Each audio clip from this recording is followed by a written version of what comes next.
This is Evelyn Lopez. Welcome to another episode of Sustainability in Your Ear, the Earth911.com podcast for Earth Day 2019. Hooray, Earth Day! Hooray, Earth Day! Happy Earth Day to you all. We are recording at the lovely green Gardenside Moonyard recording studio in Tacoma, Washington, and we're celebrating Earth Day. Earth Day, as many of you probably know, is an annual event. It is, and I did not know this. I always knew it was in April, but I didn't realize it is always celebrated on April 22nd. It is indeed always celebrated. Always. So mark your calendars. This year, it falls on a Monday. Which is today. Worldwide, various events are held to demonstrate support for environmental protection, probably some in your very neighborhood. It was first celebrated in 1970, but now it includes events in more than 193 countries, and they are coordinated by the Earth Day Network. So, we're going to talk about Earth Day and how Earth911 is celebrating. I'd like to welcome our participants, Mitch Ratcliffe, our Earth911 publisher. Mitch, where are you today? I'm working in my home office in Lakewood, Washington. Very good. And how are you doing? Oh, hunky-dory. And the cherry blossoms are out, so I'm feeling good about my yard. Yeah, it's a nice time of year in Washington. We also have our Earth911 writer, Sarah Lozanova. Sarah, how are you today? I'm doing well. Thanks, Evelyn. Great. And are you at home in Maine? I am, yeah. And how are things in Maine? Things are good. It's nice to have things warming up and be able to see the ground and start thinking about the garden. Yeah, I'll bet. I agree. Well, let's talk a little bit about Earth Day. Maybe this is an ager thing, but I'll tell you, when I was a kid, I don't remember celebrating Earth Day, and that's probably because it came into effect in 1970. I can remember Arbor Day, that was sometime around the same time, but... Early May. Early May, okay. But since 1970, Earth Day has been a thing, and it really came out of a time of great change and a time of great problems. In the U.S. and around the world, our air quality was declining, and there was evidence of pollution leading to developmental delays in children. And so there was a receptiveness to start looking at our local ecologies, our global ecologies, and awareness was growing. In 1970, our country created the Environmental Protection Agency, and they also developed robust laws like the Clean Water Act and the Endangered Species Act. It was a real time of change. Well, and it's notable that all happened under President Nixon. It is notable. Not necessarily the man you associate with, green living, right? No, not at all. Who knew? But, the thing is, he reacted to the realities of the time. And we really owe, particularly to Rachel Carson, a debt of gratitude because she raised this with Silent Spring in the early 60s, which galvanized the movement. But then there was a network of people. And I happened to go to the Earth Day Network Gala last year, where they bring about 300 people together. So basically 1/1,000,000th of the population of the country. But it was fascinating and really inspiring to be there with all these folks who had founded the organization. And Dennis Hayes, who was really the catalyst of the first Earth Day, talked about the fact that this was driven largely by mothers who were concerned about their children's future. And so many of the volunteers who brought Earth Day to reality in 1970 and who continue to influence it today were women seeking to make a change in the world. So this is also a feminist or global holiday that makes a difference to people everywhere, economically and in terms of equality. It has created a venue in which people can talk together about their concerns. Mm-hmm. I think that's true. It also seems to really engage children a lot. Like a lot of Earth Day festivities that I've seen have been largely family and child friendly too, which is great to engage. Yeah, and that was part of the outcome of that organizing group, was a focus on our children and their awareness. And certainly kids today, when you look at the polling on what they think about the environment, are much, much more aware of and concerned about the impact of their economic activity. So I think Earth Day has had a tremendous impact. In 49 years later, which is this year, we're looking at how to protect species, but their goal for next year is to bring 1 billion people out into the streets to celebrate the 50th anniversary and to really recatalyze the global movement to prevent climate change. Mm-hmm. Well, Mitch, what are some of the things going on at Earth 911 since Earth Day is a time to sort of reflect and think about where we want to go? Well, this is an important time of year for us, obviously, because people are paying attention. The challenge for Earth 911, and we're working to address this every day, is how to keep people thinking about the Earth year-round. So we've got a number of things going on. If you have been on the site, you've found our calendar of events, and we do that each year. And we're also making some new investments to bring back the iRecycle app. So for those of you out there, and there's hundreds of thousands of you who have downloaded on iTunes or on the Android store our search app called iRecycle, it's coming back. It's been out of the store for about 6 months for a variety of reasons, and by mid-May, we hope to have them back in the store and working for people again. Well, I know over the last year you've been working really hard on really updating our recycling database and all of the information we have. And it's a huge effort, but it's so important. People really rely on our information. Yeah, and the interesting thing is we're seeing more and more queries from around the world. And because of the way where we came from, and we need to start to rethink how we're organized so that we can help people in Canada, Mexico, other parts of the North American continent, as well as Asia, where we see more and more people asking questions about how to recycle things that we don't have the answers to because we don't know about their local recycling systems. And we're hoping to start to address that. So. Well, that sounds really positive. So let's talk about Earth Day 2019. And as you mentioned, Mitch, the theme this year is Protect Our Species. And at the Earth Day website, if you want to go take a look at that, they have a lot of information about various projects at protecting species. And one of the things that you'll see there is that they're asking people to join their Protect Our Species campaign. So the goals of the campaign are 4.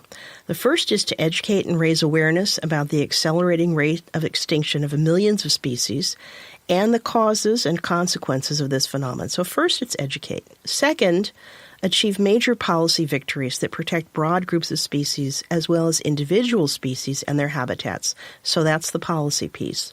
Third, build and activate a global movement that embraces nature and its values. So that's sort of your global outreach. And the fourth, which I think is something that we all can do, is encourage individual actions such as adopting plant-based diet and stopping pesticide and herbicide use. So those aren't impossible to do. And in fact, I went back into our Earth 911 archives and looked up what kind of articles we had published about species protections and how to help. So we're not necessarily going to go over these bit by bit, but we're going to talk in general and refer to our past as well as our present thoughts on this. And the first issue that I found that we had done a lot of work on was pesticides. So pesticides are one of the major problems, especially for our garden species such as bees, butterflies, helpful insects like ladybugs, and also praying mantis. And that's an area that people can very easily create problems without really thinking. And that is because of the type of insecticides you use and using a lot of insecticides in your yard. Yeah, and the thing is, with regard to herbicides and pesticides, we tend to think about the big ones like DDT, which we've largely eliminated globally, although it is used in some places for mosquito control still because the net benefit to the population is positive. But these things actually interrupt or disrupt the endocrine systems of the insects that we rely on to pollinate our plants, to fertilize our food so that it is, that we get corn at the end of the year. Mm-hmm. And we have to be thinking about what we are putting into the yard every day rather than, we took care of it. There's no silver bullet solution here. It begins with every person reading the label on the products that they use to make sure that it's not going to harm those insects. And so looking at your garden you should be thinking about natural alternatives. And so, for instance, we recently talked about a way to suppress weeds at the beginning of the year by laying down plastic. It's called solarizing your garden. And that'll reduce weed growth all year long because it kills them at the beginning of the year. And you don't have to use any herbicide. You obviously need to pull the plastic up and recycle that. But there are a lot of ways that you can go completely herbicide or pesticide free and still have a very productive garden. Well, one of the articles that I had looked at was from 2015, and it's called Helpful Tips for Natural Pest Control. And it is a particularly good article for someone who is, I'd say, a pretty good gardener, but it also has a nice chart at the very end of it that shows you, what is the particular type of garden problem you're trying to deal with, and here are some solutions. And the garden problem that I have in my yard when I have my vegetable garden going is slugs. I mean, up in the Northwest, slugs are very hardy, and they love it here, and it's their sort of natural environment, wet and slimy. And you can put out slug killer. But what was interesting to me was that on this chart, it also said if you put out a seaweed-based mulch or if you put out a diatomaceous earth, that will also take care of the slugs. It has none of the negative chemicals, and the diatomaceous earth, I think, could actually be helpful if you work it into the soil once you're done with your vegetable garden also. I like beer in a bowl on a hole. Yeah, have you tried that? I have heard of people using beer to get the slugs. I think it attracts the slugs, and the slugs slide into the beer and drown. Is that right? Yeah, basically. Does it work? I think they get drunk and fall and drown in their own in their beer. But I've never done the beer in a bowl. I've actually used pepper, which has discourages the slugs around my tomato plants. Oh. I think the ground up eggshells are also another good option for slugs, although it's been a long time since I lived in the Northwest where we had a slug problem. Mm-hmm. But that's what I remember doing, was just grinding up eggshells, and I guess they don't like sliding across the eggshells. Yeah, they probably don't.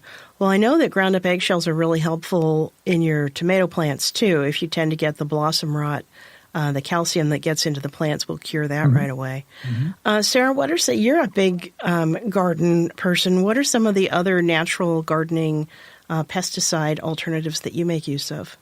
I think one of the most important things to think about, especially this time of year, is just having really healthy soil. So the healthier your plants are, the less susceptible they'll be to infection. It's kind of like if there's a cold going around, drink lots of water and take vitamin C, just kind of make your immune system healthy. And soil is really similar from a gardening perspective. So I would say start with that, use natural fertilizers, build the soil up with compost and natural amendments. Seaweed out in Maine, I think, is a great option. I've used a fair amount of that. But for people that don't live close to the ocean, that might not be quite as readily available. And then another thing, too, is just pulling out weak plants. Because kind of from the same perspective of the importance of healthy soil, weak plants tend to attract pests. So if you see plants that are really just not thriving, it feels a little bit rude, but it's good to just kind of remove them from the garden too. Yeah, that's a hard one, because I know I've got a couple of rose plants that haven't done particularly well, but like they're still sort of trying, and it does seem a bit cruel to decide, no, you're done, but maybe I should. Well, yeah, and the other thing to look at is to think in terms of biomimicry. So using things that plants and insects themselves use to repel their pests. So, lavender is one. We have an article, it's an older article about scientists in Israel having developed a pesticide made from scorpion venom. And biomimicry is the key to a lot of the innovation that we're going to see over the next 10 to 15 years. As we understand how nature works better, we're going to be able to pull the beneficial components of that out and start to use them in various ways in products that might help us move away from pesticides and herbicides in the traditional sense. So there'll be natural alternatives, but we have to be careful that putting a lot more of that into the environment isn't also bad. So this is going to be an interesting period of time for humans to understand and use nature to their benefit rather than simply exploiting it. Very interesting. Sometimes I just get old school too. Like we have Japanese beetles, and they love this one cherry tree that I have in the yard, and I don't want to get rid of it. So I'll get a container filled with soapy water and just knock as many of them into the container as I can. And there's also these little tents that you can get that attract them, and I think they stick onto it or something. But sometimes just kind of manually gathering up the pests is another option. Mm-hmm. Mm-hmm. Yeah, and for instance, you can use a jar of vinegar or soap in a glass jar, and using holes in the top with some sort of bait, like for instance, in our article, we suggest a slice of orange. They'll crawl through. They can't get back out. They die in there, and that's a natural way of capturing them rather than poisoning them. Yeah, that's a variant on that wasp jar too. If you've got wasps at dinner time, you can put some sweet solution in the bottom of the jar that has a very narrow top, and they'll climb in. Well, and that also brings us to the idea of positive things you can do in your environment. So pollinators, planting nativars that are good for the pollinating insects, such as milkweed for monarch butterflies, and particularly the milkweed for your region rather than just any milkweed. And Sarah, you've written about that a number of times. Why don't you talk about that? Yeah, there's certain plants that are good larval hosts. So milkweed's one, and then for black swallowtails, dill, carrots, parsnips, and parsley, those all make really good larval hosts. And just from kind of what you were talking about, Mitch, like taking a more holistic approach to gardening, I think it makes a lot of sense to keep some native plants in the garden and not just kind of shun anything that's not an ornamental flower or something that produces food, because I think it creates a better balance in the yard, attracting different beneficial insects as well. Well, we do get ladybugs and use those to help, but we also need to have the right kind of plants in the yard for the ladybugs. Right. Mm-hmm. Well, Sarah, you also had an article in 2018 on whether large solar farms could create pollinator habitat. I thought that was particularly interesting because, there are a lot of areas that are in sort of industrial or semi-industrial use with just flat land that is not in any way seeded or developed. And I think the idea of turning it into wildflower areas where pollinators can be encouraged is a really good idea. Yeah, I particularly like this approach because I think it's easy sometimes within the environmental movement to say, okay, we just have to focus on clean energy and eliminating fossil fuels. Mm-hmm. And that is extremely important, but so are some of these other issues like ecosystem balances and water quality and things like that. So this concept was researched by Argonne National Laboratory, and it was specifically about creating pollinator-friendly solar farms. And so the idea is that a lot of these plants would grow below the solar panels. So you could have a solar farm that is producing lots of energy, has low maintenance too, because once established, the native plants don't need to be irrigated as often and don't need to be mowed very often. Mm-hmm. So it reduces maintenance costs and it provides a valuable resource from an ecological standpoint. And then another thing to consider too is there's concern about solar farms being sited in areas that are productive agricultural lands. And I think that is a concern, from like a food security standpoint. Mm-hmm. But if we can make solar farms more hospitable to pollinators, then you're actually providing a service to local farms, because then it's kind of a mecca for some of these really important pollinators that help increase agricultural productivity. So if we could plan to have these kinds of things scattered around, we could both create energy security and food security. Exactly. But we have to think systemically about this rather than as a bunch of point solutions that are going to individually solve the problem. And then it also reduces the expenses to the solar farm operators too. So the lower that we can have the operating expenses, because I guess as far as the study found, if there's native plants, then once they're established, I think it was a little bit more to establish the plants, as I recall, but once they're established, native plants tend to be more resistant to drought. Mm-hmm. So there's less need to replant over time. and to mow them. And I think one of the interesting parts of the article, too, was that the plants tend to keep the soil or the underground cooler. So that was better for the solar farms, too, rather than maybe being over gravel, which tended to reflect heat, and the solar panels could then get too hot and be less efficient. Yeah, absolutely. And another interesting point is that it also helps maintain the quality of the soil. Yep. So if, say in 40 years, we want to turn that solar farm back into a farm, then you already have some pretty healthy soil underneath. Mm-hmm. Whereas if it's been covered in gravel, who knows what the quality of the soil would be like then. Right. It strikes me, I know back in our state in Washington, there are a lot of wind farms and wind turbines, especially in the central part of the state. And there was a lot of disagreement over whether those were good things to go into these areas. They were more traditional farming, ranching areas. And, I think it would have helped them if they had had this as a component of their plan, the proposal to have, wherever we put in, let's say, wind farms or solar farms, we'll put in pollinator wildflowers, which will be beneficial to the surrounding ranch and farming environments. I think that would actually help their case. Well, and that's also a source of income for those ranchers and farmers that offsets their need to, for instance, overproduce and get more out of the land than it can support by using way too much fertilizer. So there's a lot of ways that this can create beneficial effects. We still have to be thinking about the system and where that thing is that wind farm is located. A lot of the central Washington wind farms are in pretty deserty climate. They are. But they're good ranching land where for grazers, and we know that factory farming is just terrible for the environment. But open, free range grazer ranching is a fairly efficient and good system for producing the protein we need. Mm-hmm. Now, whether you want to eat meat or not is another question. But the issue of being more sustainable.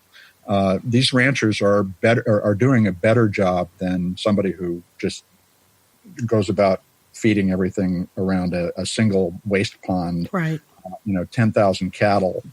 This is a much better system for farming generally. Mm-hmm. Another thing to keep in mind is wind turbines are really tall. Many of them are 100 meters or more. And so you're still able to grow agricultural crops around them. I think there needs to be some amount of clearance just so vehicles can access them and technicians could climb them if they had to and things like that. And I think there needs to be an access road typically to wind turbines. But some of the challenges are a little bit different because, for example, you couldn't grow corn on a solar farm because you'd be shading your panels. Right. Mm-hmm. Well, that's interesting. Well, we have to rethink our systems. Yeah, definitely. But I like the idea of that, it's sort of like the traditional farming of, what's your cover crop and what's your, what can you grow peas with your corn, things like that. What can you grow underneath your wind turbines and your solar panels? Right. And then the circulation of nitrogen producing versus nitrogen extracting plants over time. A lot of things to think about.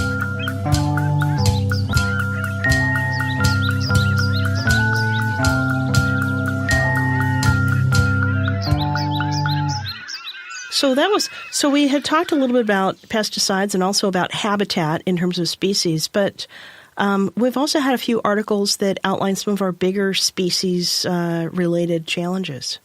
And one of them, Mitch, is one that I keep thinking of again and again, and this is the Healthy Climate Alliance ideas and plans to restore the climate by 2050. Yeah, so this is an inspiring story and one that is really catching the attention of the world now. There's also, in addition to the Healthy Climate Alliance, which is a consortium of folks raising awareness and trying to raise money to build carbon capture technology, so direct air capture, something that pulls carbon dioxide directly out of the atmosphere and either turns it into fuel or into carbon calcinate, which is limestone, and can be used in making cement. So there's a European company as well as a couple of Canadian startups that are doing this as well, and they're talking about removing the trillions of tons of extra carbon dioxide that we have in the atmosphere. That's all been produced since 1800 when we began industrializing. So over the course of 220 years, we have raised the parts per million of carbon dioxide in the atmosphere from roughly 280 to 300 parts per million to over 400, about 408 parts per million. That's a dangerous level, and it is perfectly reasonable with this technology to extract that, essentially to mine the air of carbon dioxide and use it for other things while creating jobs, and doing this in such a way that the Arctic ice can be restored because the amount of carbon in the atmosphere is reduced over time. We can use it in combination with land management practices, like we were just talking about with the farmers and the wind farms. We can also replant and use abandoned farmland, which is increasingly common these days because farmers are no longer able to economically compete. We can plant our way and extract from the air enough carbon dioxide to get our system back to about 300 parts per million by 2040, possibly, and by 2050 is actually pretty doable. It's going to take a lot of investment, but it's also going to create a lot of jobs. It's going to be a source of the building materials as well as the chemical materials, possibly, that we use to reinvent our economy. So I would urge anybody to check out healthyclimatealliance.org to learn more about the program and to watch for carbon capture as a technology that you can support in whether you put money behind it as an investor or you seek products that are made from materials made from recaptured carbon. And the first places you'll find those are in fuel. So watch for that. I think that's great. I think that's really important, too, because for a long time we would hear, in terms of sort of things you can do, we'd hear a lot about carbon credits and things that if you were using carbon, you could do some things that were positive to try to offset your carbon usage. Mm-hmm. And frankly, to me, that was never very persuasive. But this, actually, a system to skim carbon out of the air and turn it into a different material that can be used, that is really very interesting. Well, the economic mechanism of trading carbon could potentially be really useful at the macroeconomic level, but at the microeconomic level, I think what you're saying is correct. We're going to be experiencing this as individual choices, not something that global policy put in place. Yeah. Well, speaking of policy, another of the articles that I had pulled up was about and I don't know, do people say CITES? It's CITES, and it's the Convention on International Trade in Endangered Species of Wildlife, Fauna, and Flora. Very good. So this is sort of what the world has done in terms of policy to help protect endangered species. And we had a good article on this in 2018 on the website that talked about what CITES did and what, the positives, the limits on it, and, reflects that in this country, our Endangered Species Act is our U.S. Species protection activity that fits within this global policy structure. But I would say the important thing about these policy initiatives is, you definitely have laws now on things that are like prohibited trade, trade in elephant ivory and other things. But it's also done a remarkable job of raising awareness. On social media, you'll occasionally see a picture of someone who's been out hunting big game in Africa. And it's usually, let's say it's a corporate leader or perhaps a family member of the president, and is usually met with, extreme outrage by people. And a lot of this, it wouldn't have happened, let's say, in the 1960s. This is a new setting of what is acceptable to us, that, killing endangered species, killing these beautiful animals and these, insects and fish that are so central to our environment has become something that people really get outraged by. Well, and a lot of the times these things are being killed in pursuit of mythical impacts on our health, which is unfortunate. So they're grinding up bear parts, bear paws or livers or spleens, and hoping to get some sort of medical benefit, which is simply not proven. It's like we believed in Greek gods. Yeah. And what's so important about CITES is its restriction on the trade in endangered species. So there are about 1,000 species that simply, we all have agreed we're not going to protect, but the lists are much longer. It can protect up to 36,000 different species, depending on what level of agreement you have with the CITES Convention. And so there are 183 countries now that have implemented various levels of CITES protection. And here in the United States, we do a pretty good job of identifying illegal imports and stopping them, but spreading that practice so that every country is trying to prevent the movement of, for instance, endangered species for medical purposes is critically important to our breaking the extinction cycle. Mm-hmm. From my experience with traveling abroad, particularly in South America, I think there's areas where there is not nearly as much awareness about things like this. Like, I guess there's a large pet trade down there where monkeys and things like that are taken out of the forests, the rainforests in South America, and then imported to Europe or the United States. And I think there is still sort of a lack of awareness about the impacts of some of these practices on biodiversity. And I think it's often driven by economic necessity. Mm-hmm. People look around for the resources that are available to them. And if there isn't that awareness, then it seems a lot more attractive to capture some of these animals and export them than to try to protect them. And one of the stories we had in the last year that I particularly found inspiring was Health and Harmony's participation in healing the Borneo rainforest. And that dealt exactly with that economic imperative. So what Health and Harmony found through research was that the reason that many of the illegal loggers in the Borneo rainforest do what they do is to pay their medical bills. And so they set up a hospital and a program to trade in your chainsaw for money so that you could establish yourself in a different business. And it's been tremendously effective. They've reduced the amount of illegal logging, which leads to extinctions, by more than 90% over the past decade. So there are a lot of interesting ways to go about spreading this idea. And to bring this to another story that we have on the site, we've got here in the United States, one of the basic ways people learn, and certainly this is true of our children, about the environment and the threat to species everywhere is through our zoos.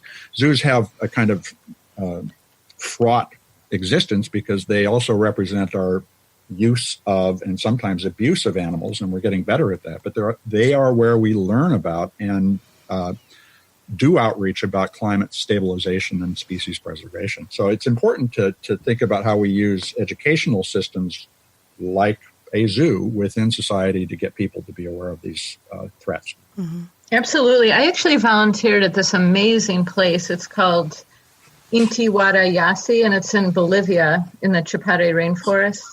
And they had a park where it was a wild animal refuge, and basically they would get animals that had been maybe taken for pets and weren't able to be released in the wild, or they may have been, there were pumas that had been abused by zoos, so they weren't able to release them because they had broken legs or things like that. And so they would take these animals and as much as possible allow them to be free, especially during the day. Some of them they would put in cages at night.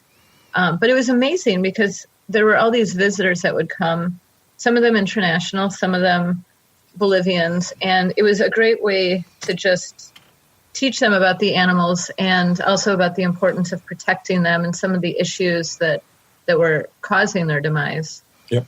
It was just a beautiful place. And it was really inspiring because, like I said, as much as possible, they tried to have the animals free of the cages, and they would put some of the mothers and babies in cages at night or some of the birds. But we would just walk up to these large parrots with a stick, and they would just hop on, and they kind of knew the drill. So it was amazing to be able to see them in their natural habitat and free during the day.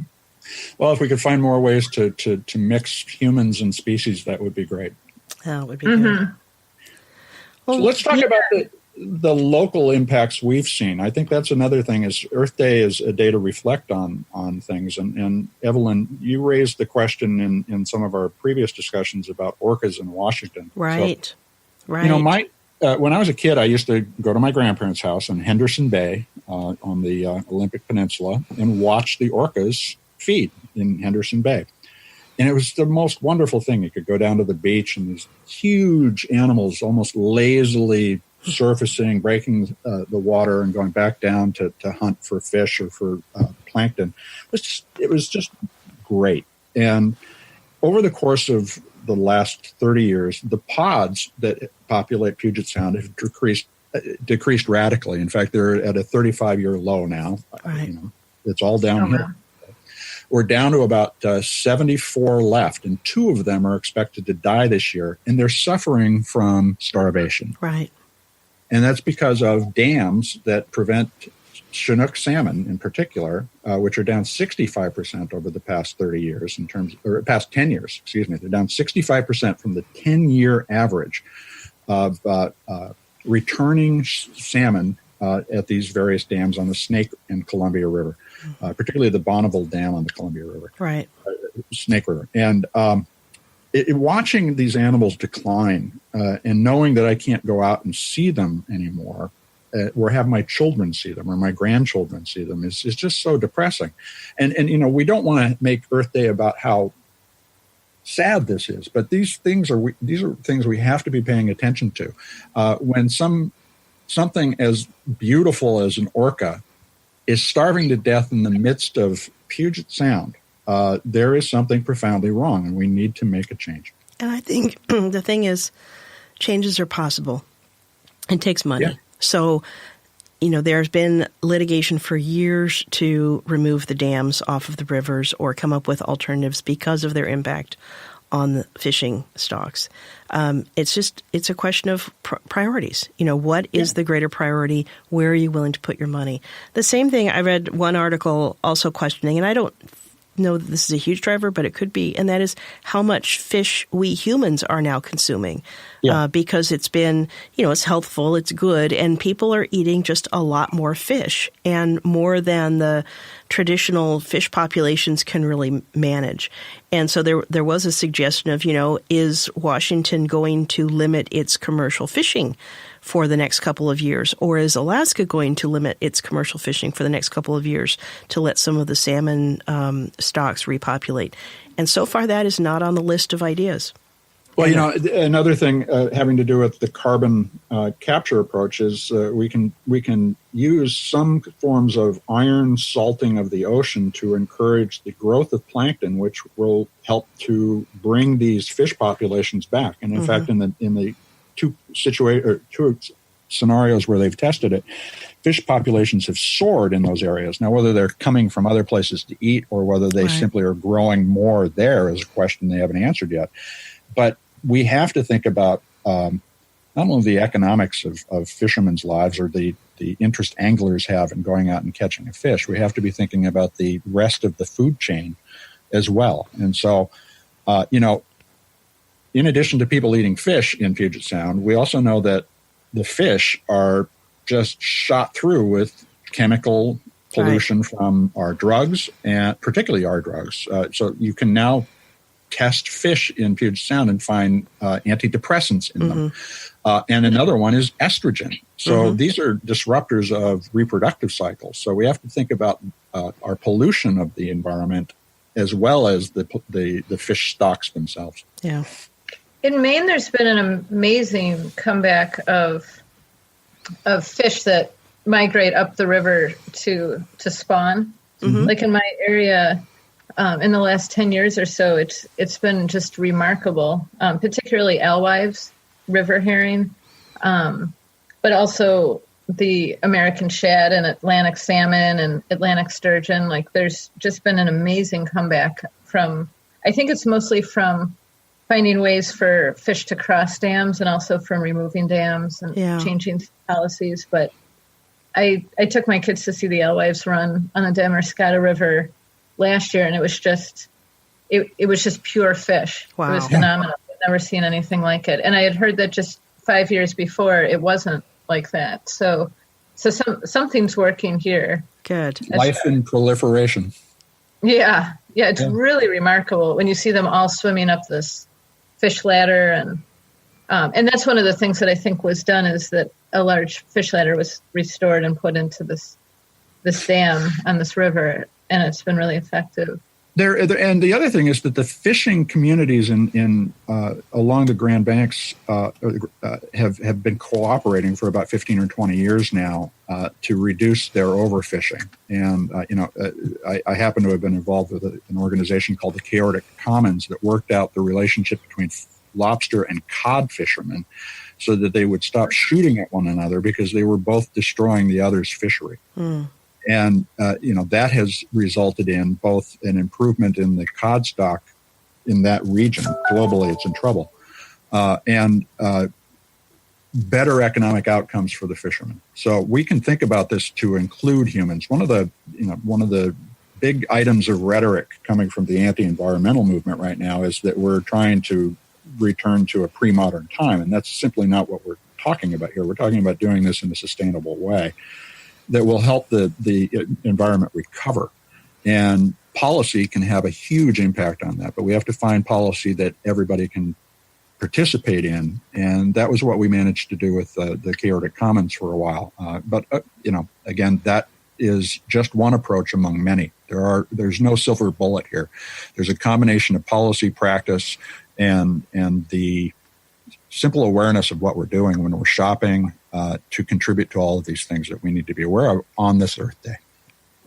And I think we really need a multi-tiered approach because, for example, just removing dams probably won't solve the problem, or just eating certain species won't solve the problem. But when you take a lot of, if you do multiple things, it can really create a synergy. And because these are ecosystems too, it's not, so then if there's more river herring, then will that impact the eagle population then? And, there's these rippling effects. And eagles have made a comeback in the Northwest. I have 2 of them on the lake I live on because we have taken the time to protect fisheries here in ways that have not necessarily happened in other eagle territories. Yeah. Well, all of those are good thoughts to end our Earth Day conversation. The more ideas, the better, and working together, so much better.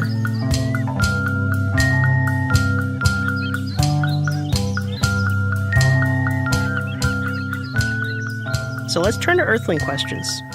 There's a couple of interesting ones. So Rima on Facebook asks, can silicone, the coffee lid from a ceramic coffee cup in particular, be recycled in New York City? Well, so I've had an actual dialogue with Rima about this. So we talked first about the fact that the silicone itself is not recyclable. It's a kind of rubber, but it's a kind of rubber made with hydrocarbons instead of natural carbons, and therefore it doesn't break down. So your silicone coffee cup lid, your arm, or your wristband, all of these things are going to be in nature in a waste facility for centuries, perhaps forever.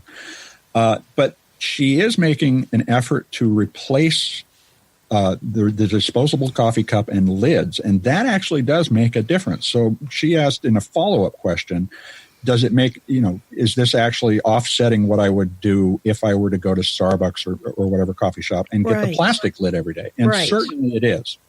So unfortunately, silicone is not a recyclable product, but it does have potential uses to offset other forms of waste, and we should think about that. Well, I think that's a really important point because in a lot of the, I get a lot of information about especially home use items that are in alternatives to like reusing plastic bags. And there is a sort of a silicone zip bag that's similar to a Ziploc plastic bag. And it's very convenient. But the downside is, when you finally do want to get rid of it, can you recycle it? No, you can't. But Is it better than using a fresh plastic bag every single day for your sandwich? Yes. Yes, it is. Mm-hmm. And yes, while maybe using a tin or a glass jar would be even better, it's not always convenient to be carrying a tin container or a steel container or a glass jar. So there is a place for these silicone products, but I think the important thing is going through that thought process. Yeah, thinking it through. Because, you could also reuse that coffee cup lid once it's no longer holding its grip on the coffee cup as, for instance, a jar opener. You could use it as a hot pad to pick something up on the stove. There's a lot of ways that you can also continue the life of that thing after its initial design is exhausted. Mm-hmm. Another thing to keep in mind is whether or not you need the lid. Like a lot of cafes don't use ceramic mugs, but if you're going to drink your coffee there and not travel around with it, you wouldn't even necessarily need a lid. So a lot of times, and for her, this is her coffee cup. So right. So Laura Lee on Facebook asks, where can I dispose of car oil? I'm in Ingersoll, Ontario. We don't and so she's in Ingersoll, Ontario. Where can she dispose of car oil? Well, and this is, like I said earlier in the show, people are asking questions from all over the world, which is encouraging to see. The simple answer is any oil change shop, so a Jiffy Lube or whatever brand may be near you. Most auto parts stores and many gas stations will take recycled oil. It's really important that we recycle this stuff, not pour it down the drain or let it get dumped into a landfill unprocessed, because just one oil change, the oil from one oil change, can pollute 1 million gallons of water if it goes into a storm drain or it gets into a lake. And so capturing this, putting it into a container of some sort, and taking it in, if you do it yourself, to your local oil change station, they will take it and take care of it. We have a guide on the site. So if you go and search on how to recycle motor oil and filters, there's the complete guide to how you prepare and both the oil and the filter for recycling. So I encourage everybody to take a look at that. Very good. Well, and finally, and this one is sort of one I can relate to, Beth on Facebook asks, she says, I have over 100 Tidy Cat buckets, which are number 5 plastic. I've been storing them and hoping to recycle, but I'm running out of room, and I can't find anywhere to take them. There isn't a Whole Foods near me. I'm in Ohio. Any suggestions? Well, we did do some searching, and there was not a lot of opportunity there within 25 miles of where Beth is. But within 50 miles, she could recycle them. But the question is, who wants to drive 50 miles? We would recommend reuse. And I know, Evelyn, that you have been reusing your Tidy Cat. Well, I have to say, I don't know exactly how this happened, but there was a period of time we currently have 2 cats and 2 dogs, but there was a period of time in my house where we had many cats. We had, I think, 6, 7 cats. My God. I know. So we went through, they're all indoor. So stray cats, if they come to our home, they live with us. Anyway, we bought a lot of cat litter, and we bought them in those big buckets, both an Albertsons grocery store brand and Tidy Cat also. Mm-hmm. And just started stacking them up in the downstairs, and we had many, many, many, many buckets. And one day at work, I worked at the Attorney General's office at that time. I just sent out an email saying, hey, I have all these big 5-gallon, or there's like 38-pound, cat litter holding buckets. They're big, big buckets. And so I have all these buckets. Any interest? Does anyone have any need for a bucket? Their response was phenomenal. Every person in that office wanted at least one. One person took at least 10 of them. And it turned out people use these buckets for all kinds of, household activities, a lot of gardening. So I think, Beth, if you put out the word either on social media or, if you at your workplace or with family, you may be surprised at how many people want these buckets. And, the other thing is write a letter to Purina and tell them you want a solution to this. Even if all Purina does is allow people to organize to share these buckets locally, that is reuse and eliminates the waste going to the landfill. So get them involved and go to Habitat for Humanity. That may be another place. They do a lot of construction donations. And so, if you bring in 10 or 50 buckets, 100 buckets of 5-gallon buckets. Those are useful for people who are working on construction as well as simply taking donations. Yeah, definitely worth it. Well, any other thoughts on Earth Day before we close up today? Well, I hope everybody gets out and does something for the earth today. My act is planting all of my native species. So I will be out there planting milkweed and other monarch butterfly and bee-friendly plants. Very good. That's great. One thing I've just been thinking about is how inspiring I've found it, how youth are so much more engaged in the environmental movement now. And I'm seeing so much youth activism in my community and in the schools, the local schools, even relatively young children, 4th and 5th graders. So that's what I'm marveling at this year, is just youth activism for protecting the environment. How have you supported youth activism when you see it? What can people do? That's a really good question, because I've been thinking about it, because my kids will often say, hey, I'm really passionate about this issue. I think encouraging kids to have a voice. Mm-hmm. I guess some local kids spoke with the new governor that we have here in Maine, and she was very responsive and has really been taking a lot of action with renewable energy lately. So I think just helping to give kids a voice, if there are kids that are excited to take on an issue, to help sort of facilitate that or to amplify that. Say, do you want me to help you write a letter to the principal about reducing waste in your school cafeteria? Or, mm-hmm. Would you like to schedule a meeting with someone? Or do you want to get a group of friends together and we can talk about what can be done?